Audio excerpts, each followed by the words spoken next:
நேத்து டெல்லியில ஒரு மிகப்பெரிய கார் பிளாஸ்ட் நடந்திருக்கு. என்ன நடந்திருக்குன்னா, டெல்லி ரெட் ஃபோர்ட் செங்கோட்டை பக்கத்துல மெட்ரோ ஸ்டேஷனோட பார்க்கிங்ல ஒரு ஹுண்டாய் i20 கார் நின்றுட்டு இருக்குது. இந்த கார் பாத்தீங்கன்னா சரியா 6:50க்கு டெல்லியில இருக்கிற சாந்தினி சௌக் இந்த ரோட்ல இந்த கார் மெதுவா 6:50க்கு வந்துட்டு இருக்கு. அப்போ அந்த ரோட்ல டிராபிக் சிக்னல் போடுறாங்க. அப்ப அந்த டிராபிக் சிக்னல்ல வந்து நின்ன ஹுண்டாய் i20 கார் சரியா 6:52க்கு ஒரு மிகப்பெரிய பிளாஸ்ட் ஆயிருக்கு. இந்த பிளாஸ்ட்ல 13 பேர் உயிரிழந்ததாகவும் 20க்கும் மேற்பட்டோர் மருத்துவமனையில சிகிச்சை பெற்று வரதாகவும் சொல்லப்படுது. அண்ட் இந்த பிளாஸ்ட்ல பாத்தீங்கன்னா அமோனியா ஹைட்ரேட் அண்ட் டெட்டினேட்டர் இது ரெண்டு பாத்தீங்கன்னா இந்த பிளாஸ்ட்ல அந்த கார்ல இருந்து துகள் கிடைச்சதாகவும் இது ஒரு தீவிரவாத தாக்குதலா இருக்குன்னு சொல்லப்படுது. இப்ப பாத்தீங்கன்னா நம்ம நார்மலா ஒரு கார் வெடிக்குதுன்னா அந்த கார் ஒரு பெட்ரோல் இன்ஜினா இருந்தா ஆட்டோமேட்டிக்கா வெடிச்சா அது வந்து ஃபயர் தான் ஆகும். அண்ட் சிபிஜி எல்பிஜி இதெல்லாம் பாத்தீங்கன்னா வெடிக்கிறதுக்கு ரொம்ப ரேர். அப்படியே வெடிச்சாலும் அந்த அவ்வளவு பெரிய பிளாஸ்ட் இந்த காரோட பிளாஸ்ட் எந்த அளவுக்கு இருந்துச்சுன்னு சொல்றாங்கன்னா ஒரு பால் ஃபயர். அப்படி பாத்தீங்கன்னா இங்கிருந்து இந்த கார் வெடிச்சதுல பக்கத்துல 3.5 கிலோமீட்டர் வரைக்கும் அந்த ரேஞ்சோட சத்தம் கேட்டிருக்கணும்.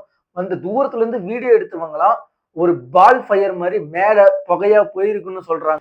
இந்த பிளாஸ்ட் நடந்த பக்கத்து இடத்துல இருந்த 6 காரு அப்புறம் 2 பைக்கு இந்த ஈவி ரிக்ஷா மாதிரி சொல்லுவாங்க இதெல்லாம் ரொம்ப சேதமானதா சொல்றாங்க.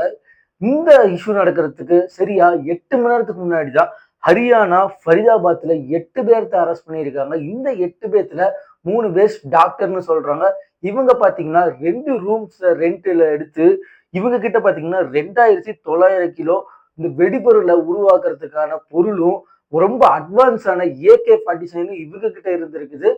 இவங்களை அரெஸ்ட் பண்ணி அதே 13 மணி நேரம் முடியறதுக்குள்ளதான் இந்த டெல்லியில கார் பிளாஸ்ட் நடந்திருக்குது. இந்த ரெண்டுக்கும் லிங்க் இருக்குன்னு போலீஸ் இன்வெஸ்டிகேஷன் ரொம்ப ஸ்ட்ராங்கா போயிட்டு இருக்குது.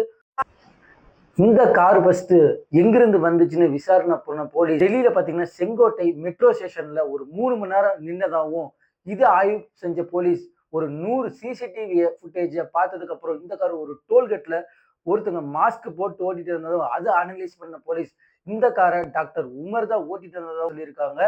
இந்த இஷ்யூ 2 மணி நேரம் நடந்தது ஹரியானா ஃபரிதாபாத்ல இருந்த அதே அமோனியா ஹைட்ரேட்டும் டெட்ரனேட்டும் இந்த கார்ல இருந்ததாகவும் ஹரியானால நடந்த இஷ்யூக்கும் இந்த டெல்லியில நடந்த கார் இஷ்யூக்கும் லிங்க் இருக்கலாம். இது ஒரு தீவிரவாத தாக்குதலா இருக்கலாம்னு சொல்லியிருக்காங்க.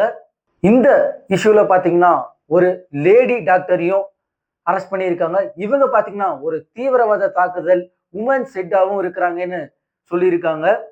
இந்த ஹுண்டாய் i20 கார் பாத்தீங்கன்னா இந்த உமர்கிட்ட இருந்து அதுக்கு முன்னாடி நிறைய பேர்த்துக்கிட்ட இருந்து கைமாறி வந்திருக்குது இந்த காரு. இதனாலதான் போலீஸ் வந்து 100 சிசிடிவி ஃபுட்டேஜ ரிவ்யூ பண்ணதுக்கு அப்புறம் தான் இந்த விஷயத்த சொல்லியிருக்காங்க. ஒரு டோல்கேட்டை தாண்டும் போது தான் இந்த உமரோட ஃபுட்டேஜ் வந்து நடந்திருக்கு. இந்த டெல்லியில இருக்கிற மெட்ரோ ஸ்டேஷன் பார்க்கிங்ல நிற்கும் போது அந்த கார்ல இருந்து 3 பேர் இறங்கி போனதாகவும் அது வந்து அவங்களோட ஃபேமிலியாவும் இருக்கலாம்னு சொல்லியிருக்காங்க. சரியா மெட்ரோ ஸ்டேஷன்ல 6:50க்கு நின்றுட்டு இருந்த காரு 6:52க்கு சந்திரி சௌக் இந்த ரோட்ல மெதுவா வரும்போது தான் சரியா 6:52க்கு பிளாஸ்ட் ஆயிருக்குது.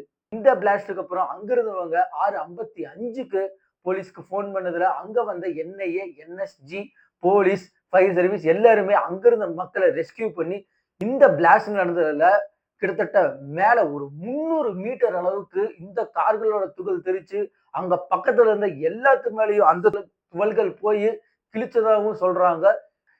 இந்த பிளாஸ்டோட எக்ஸ்ப்ளோஸ் எவ்வளவு வரைக்கும் கிட்டத்தட்ட 3.5 கிலோமீட்டர் வரைக்கும் இந்த ரேஞ்ச் கேட்டதா சொல்றாங்க. இந்த இஷ்யூல உயிரிழந்தவங்களுக்கு நம்மளோட ஆழ்ந்த பிரார்த்தனையும் இந்த இஷ்யூல அடிபட்டு இன்னும் மருத்துவமனையில சிகிச்சை பெற்று இருக்கிறவங்களுக்கு அவங்க நல்லபடியா வரணும்னு நம்ம ப்ரே பண்ணிப்போம். அந்த இந்த வீடியோவை இதோட முடிச்சுக்கிறேன். நாளைக்கு இன்னொரு வீடியோவோட உங்களை பார்க்கிறேன். Signing off Suresh Raj. Love you all families.